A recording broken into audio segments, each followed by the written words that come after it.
What's up?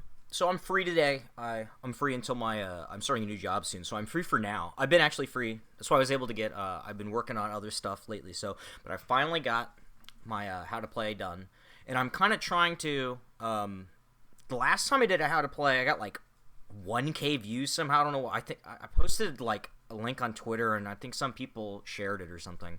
So I'm gonna try that again.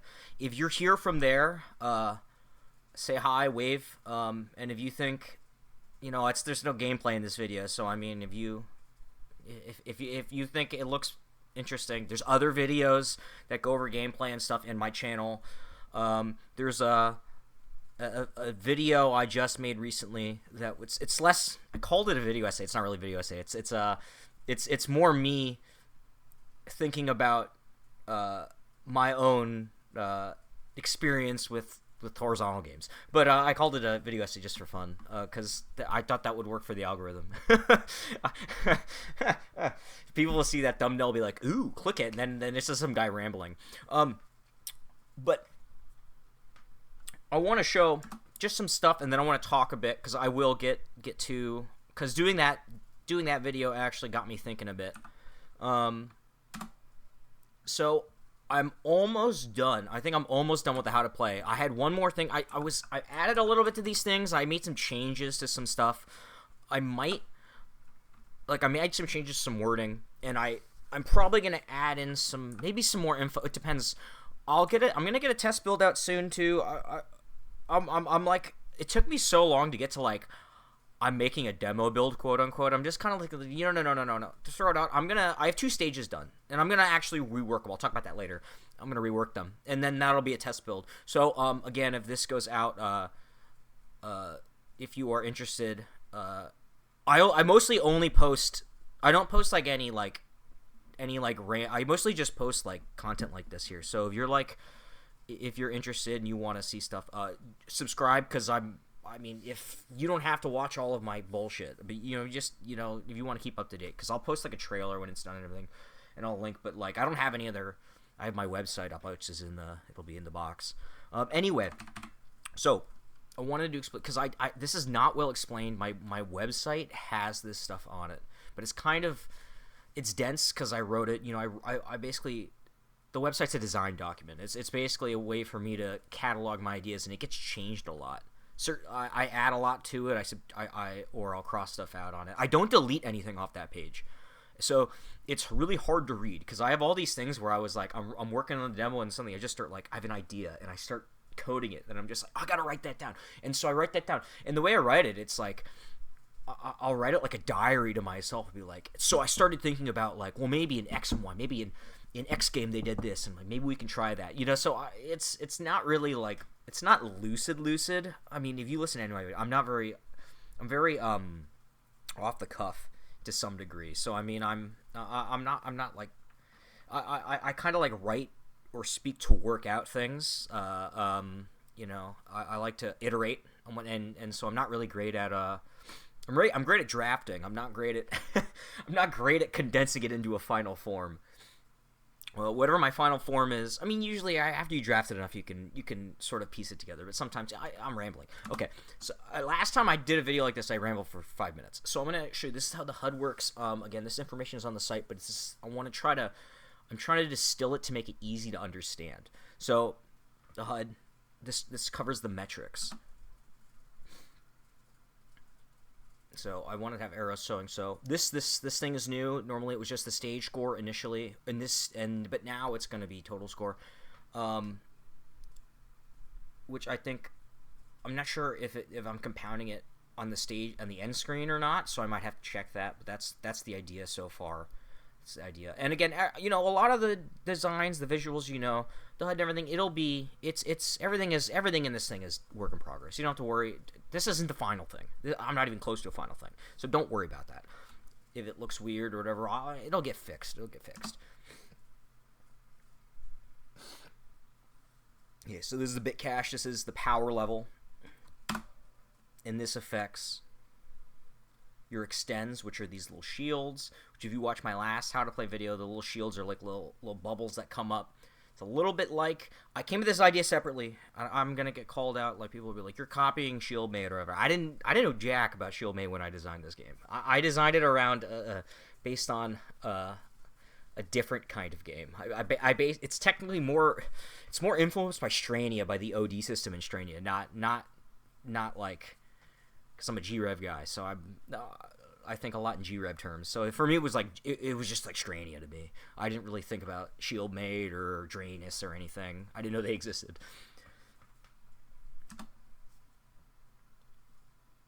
All right, and then the rank bar. So the rank bar is really important. The rank bar affects everything: shot, the number of bullets, the shots, the bullet speed.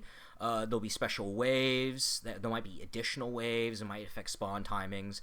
It's completely different. I don't have a standardized version of this. Basically, every wave I design, I'm trying to think of ways I can mess with rank. And some waves don't have that yet. Those are things that I have to add later. Sometimes it might just be the enemy. Sometimes I might add more enemies. Sometimes I might spawn something new in on the side.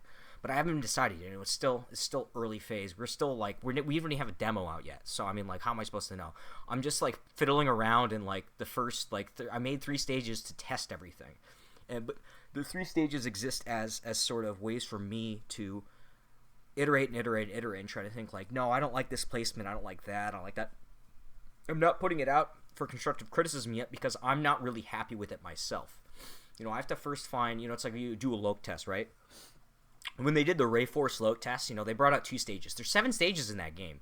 They worked a lot on 2 stages, and they worked a lot on those 2 stages to get feedback because when you iterate on a game, your initial stages determine how the game plays. And I talk about this I'll just put that in. The entire philosophy of the game exists within this section. So I'm just gonna. Right, so we have the enemy types and the way you play the game is right here. I'm gonna make a mistake, probably, obviously. Yeah, there, made a mistake. It's okay. I didn't get the. Everything's already here. The fundamentals of routing, right there, up, down. The fundamentals of where you want to speed kill. How you want to move around the screen, switching between enemy types. Wow, there's multiple enemies on the screen. Who do I focus on? What do I do? It's all here, and then you go to this section. This is going to teach you about laser. This is going to say, okay, you have a laser. What are you going to do with it? I'm going to do this. I'm going to go in. This is fundamental to the game. But anyway, yeah, so I'm going to iterate on this with time. The support meter. Now this one's still... I want to have the support ship in this game because it's Magic Black. We got to have Magic and Black in the game. But the function is still kind of weird to me, and I'll need to make some changes depending on... We'll see what people say. When it comes out, we'll find out. A lot of my mechanics, I'm willing to change. I'm willing to change mechanics. So I'm completely fine with that. The core ideas here, scoring, mechanics, all these things, they're open to change with time. We don't have to worry about that. I'm very fluid. I came out of Mugen, so I mean I'm used to people gutting your projects. This is important because the HUD is huge, right? This HUD is massive, and so I want to make sure people understand this gutter zone. This is actually. The enemies don't... Basically, they'll come through. They might be invuln. They might not be invuln. But they have to pass through this gutter zone before they ever do anything. So they'll never like, fire from angles that you can't see. They'll always be visible on the screen when they do something. And I will be sure to telegraph it. That's something very important to me. Because I care a lot about visibility. I really do. So, don't worry about that. Visibility is actually one of my number one things. I have issues with I don't play Garega for a reason. I like to see bullets. And I was like playing when I was recording my thing. I played Maho for the first time, and I've watched footage of Maho. I watched I watched the 2-all. I watched a long time ago. I watched the Shmup Weeklies thing. and I on Maho, and just to see the whole game, just to see it commentated and everything. And I remember like, so I know what happens in the game, but when I remember playing it, I'm like, these bullets are so hard to read for me, because like even though they're bright orange, it's just the color scheme of Maho is so bright. It gets me. You know, that's the one thing. You know, Rising games, man, their bullet visibility is. It's a little crazy sometimes, you know. Anything else in here? Okay, yeah. Okay, so we have an interactive section. These are, okay, I don't know if people know. I want to have, why I'm taking so long on this is because even though it's just a demo, just a test thing, it's really important for me to have interactive segments for teaching people how to play games. Because as much as I love old arcade how to play screens, just having a simple, like, you play like you look at the Polestar how to play screen, or like the Last Resort how to play screen, and it's just like it presses buttons and it shows you does thing, and it's just like no explanation. It's like, come on, I want a little more meat. But I don't like in-depth tutorials that are just like text, right? I love what Boghog did and what Akira Goya did. Those are two great tutorial ideas. And in Rain Chaser's tutorial is also really excellent. I remember playing the game and I was like, yeah, I don't know what to do. And then I was like, oh wait, there's a tutorial. I'm gonna go play this tutorial real quick so I get an idea what to do. Because personally, I hate going into games blind, super blind. I mean, again, I came out of arcades. I'm sniffing off screen. I came out of arcades, so you know I'm used to going into games blind and having to figure it out. But with like, if I want to like play a game and really start getting into routing and figuring stuff out, you know, I don't want to like play blind. You know, it's like I don't need to know every pickup. Like I play ZZX. First time I play ZZX, I'm like, I don't care what every pickup does. That doesn't matter to me. But I will need to know just the basic buttons, right? Just give me the buttons, how everything works, and that's all I need to know. I'll figure out the pickups as I go. I don't need that stuff. You can put that on the side of the screen or whatever. It doesn't matter. So I thought the next step is to have it interactive, right? So you can move up and down and also show you. So visibility, again, very important for me. You can't see it because interactive is up there, but it does disappear. And this is something that it was bugged for a bit because I had changed my HUD, so I had to reorganize everything. So this is new. I did all this today. All of this stuff today, this whole section. So I'm happy to get this done. All right, okay. So what I wanted to talk about, because I'm working on this, right? So I'm working on this stuff, and I'm about to do another pass on stage 1. So hopefully, I guess when I scan this in my sketchbook has like some weird stuff. When I did I scanned all this stuff when I was scanning my concept art for my site to show people some of the stuff. I was my little doodles, but because I like the little doodles. Like my profile picture is one of the little doodles. So but I wanted to sketch in my thumbnailing. So what I do, I like to thumbnail formations because it's really important for me to think about. In my videos, several videos now, I talk about thinking about screen space, right? Especially that horizontal thing. I talk about the point of screen space and the point of using that screen space to your advantage, especially in situations where you don't have terrain all the time, right? You need to think about, okay, well, there's no terrain. How can I use the screen space to create terrain? Like, you know, and not every section of the original R-Type has like little platforms and terrain and stuff in it. Sometimes it's just a flat area. So how do they use that? Where are the enemies spawning? What are they doing? All those little formations. You know, people talk about, because people think about vertical games mostly. They think of everything in terms of bullet patterns, right? And they're like, well, make the bullet patterns better be interesting. You know, this is the Signy problem, right? These bullet patterns look boring. There's no patterns, or I complained about that. I watched Mark's review, and I remember thinking, like, I wrote a comment. I was just like, what the hell are these bullet patterns? They're just on the side of the screen, and they're just firing like aim shots, and it's just like, what is this? How do you hit these things? You know, what's the point of this?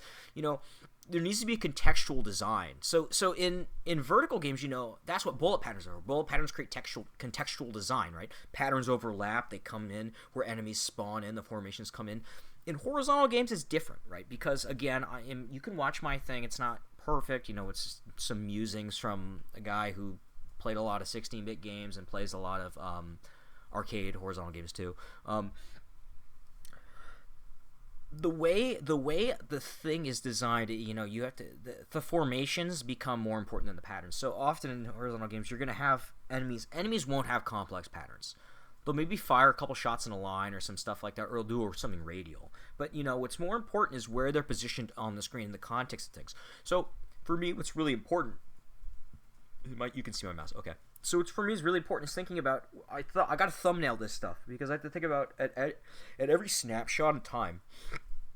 When a new wave comes in, how am I going to design the patterns? And these are old. These are pretty old. So this, for example, in this initial one, this is the first stage, first thing. So it was going to go 1, and they're color coordinated. The blue, I believe, is foreground.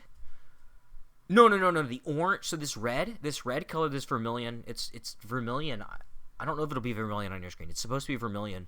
The other one's like a blue. It's one of those double pencils. I don't know why I'm talking about my pencil. Okay. This video's gonna be long. Maybe I'll cut it down. The red ones are in the foreground, and the blue things come from the background. So the idea was, I didn't number them. I should have numbered these, but it was 1, 2, 3, 4. Maybe these would come around the same time, and then these would kind of pop in around a little bit after. So I'm not trying to use the arrow necessarily as like this is the position. I kind of want to use like the further it is, the closer it is to the top. That's more of the idea of like when it shows up. There's like priority. You know, you go through that, and then you get down to this thing. Oh, there's terrain. There's a sub. This is the beginning of the thing. These guys come in, and that's like the base idea. I expand on it later, and I maybe change some stuff. But the idea is that, you know, in the next thing, you know, I have this idea. Well, if we had these kind of things, well, maybe when we're this section, we're going up. So maybe we're gonna have some guys come up and follow you, but then some guys are coming down as well. Like, and also it's a question of like, how do I route? What's the routing, right? So, you know, not all of these are going to appear at the same time. So I have to think about it too. Is like, how do I want this to be routed? Do I want it 1, 2, and then 3, 4, right? Do I want you to have to go for the guys in the back and the guys in the front? You know, when these things fly across the screen, how do I want you to? Do I want these to be routed? Do I want these to appear first, right? And same with this, and then this section, which is the little section where the blimps come in. You know, how do I want people to interact with the screen? You know, if I have these formations, these are just ideas, right? And not all of them, as I wrote them, I didn't totally know when I wanted them to appear or how I wanted if I wanted them to overlap or if I wanted there to be space, because I need to test that out in the game. But I need to make some ideas before I even go to code anything, before I even practice anything. I need to think. You need to think to yourself, you know, okay, after I have my systems figured out, I have all my basic testing done, you know, the tech demos worked out, the basic mechanics worked, I got some basic feedback, right? So now I can make a test. And even if it's a test stage, even if it's your demo stage, you need to approach it as if it's going to be in the final product. Because you're going to iterate on that thing as it goes. You don't think of a sketch as something you're going to throw away. You got to think of the sketch as something that it's the first step to finding the next step, and then the next step, and the next step. I think I've gone through 4 or 5 iterations of stage 1 alone. And don't even tell me about stage 2.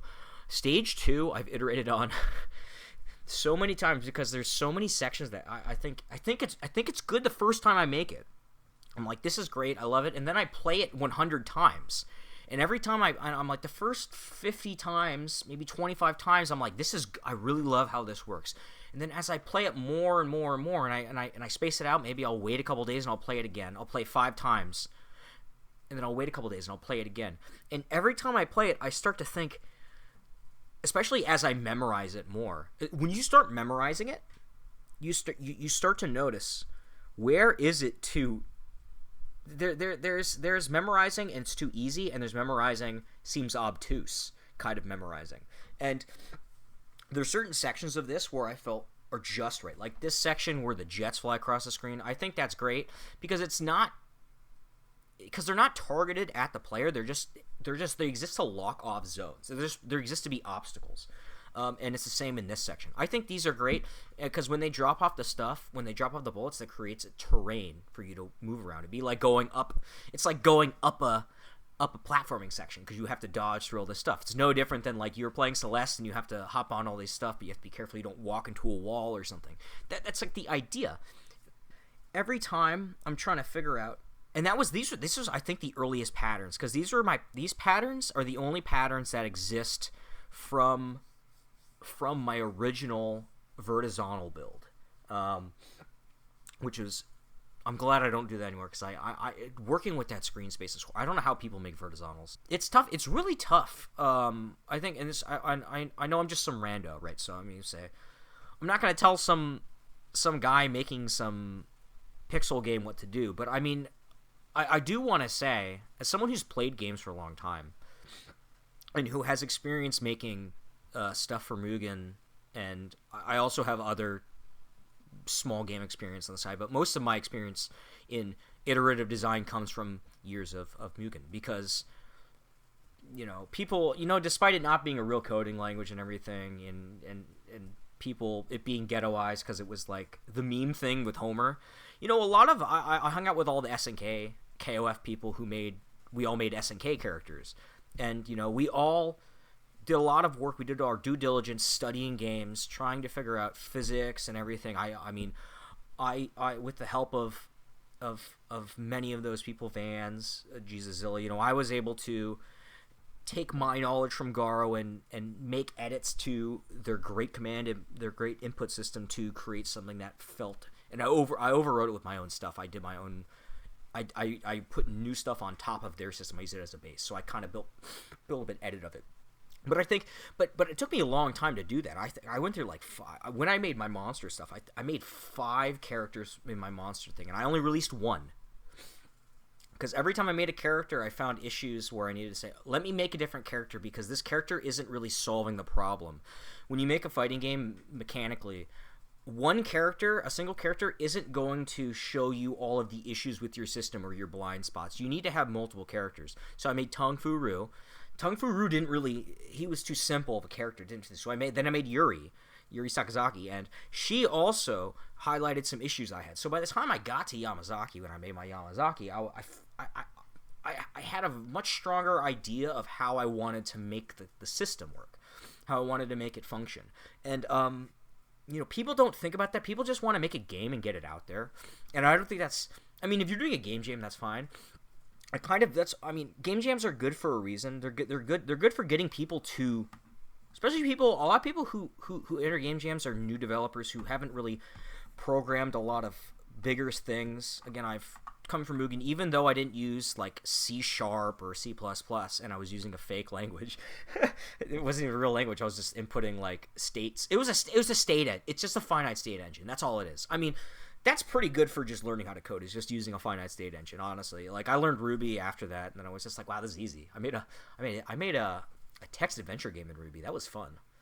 I don't have that anymore. You meet Mothman in that one. That was a pretty good one. But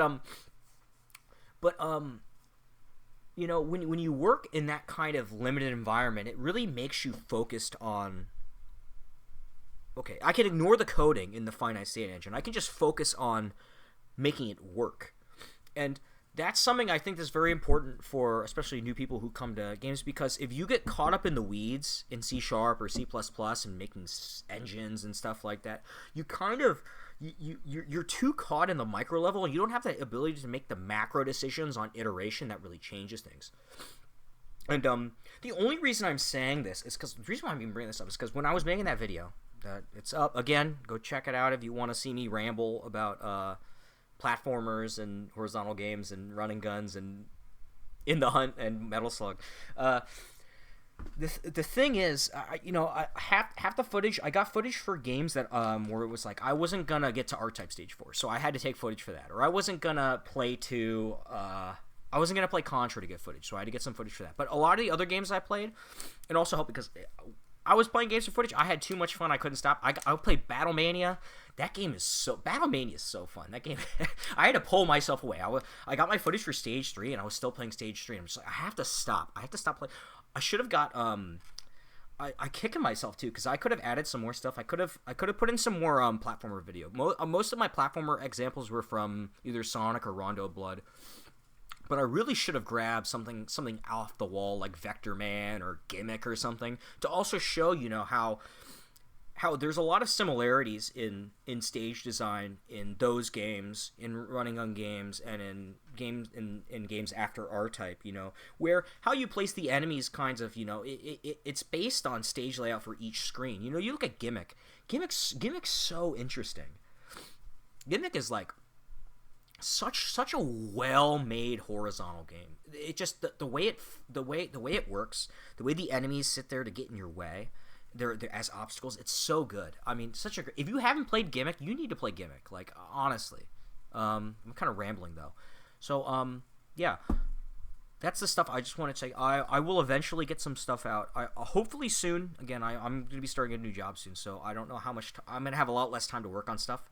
But again, most of the stuff I'm doing right now is iterative. I have all my stages done, though I kind of want to change some of my stage cameras and add in some more obstacles. On stage 4, I want to make a little more R-Type Delta-ish. Because I really like that. I really like the, is it stage 2? I think it's stage 2. Stage 3 is the one where it has the walker that you go under in the ice thing. Stage 2, where you go through the water level, I love some of that design. I kind of cribbed it a bit in stage 4, but I had the camera angle change, because camera angles are a big part of this game. I wanted to make something like Einhander or Philosoma originally, but I couldn't. Einhander, it's 3D space, and I didn't want to work in 3D space. I'm basically doing like 3D, but like in real time, it gets pre-rendered essentially.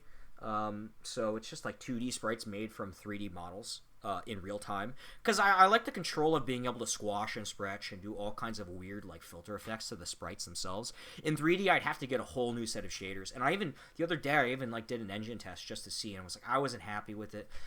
I mean, I could have made something work, but I would have to change my whole outlook. And it's just like, I like what I'm doing now. I like the aesthetics of what I have now, so I want to stay with that. It's very easy to change it, but I like what I have. And you know what? Scope creep is bad anyway. You shouldn't. When you're making a game, don't decide to change everything. That's the first thing you should do. And that's why I stopped myself, because I was like, no. Dude, you already, like, you got the stages done. You got all the things done. You maybe have to model a few more enemies. All you have to do is make formations and fine tweak them and maybe make some more patterns. That's it. That's all I have to do. Oh, and then change mechanics or scoring depending on how the testing goes. But I mean, like, I'm technically like 75% of the way there. The rest is just the actual screen. So I mean, I shouldn't like it too crazy. Anyway, yeah. So, thanks. Again, if you saw this, if you somehow got the link, because I'm gonna post this. I'm gonna see if I post this on Twitter and it blows up or not. I'd like to get 1K. Because that other How to Play video got 1K, and I'm just, damn, that's not the one I wanted to get 1K on, because like I didn't shill anything on that. I just talked about going to locals and playing King of Fighters. So I want this one to be, hopefully this one gets some pull.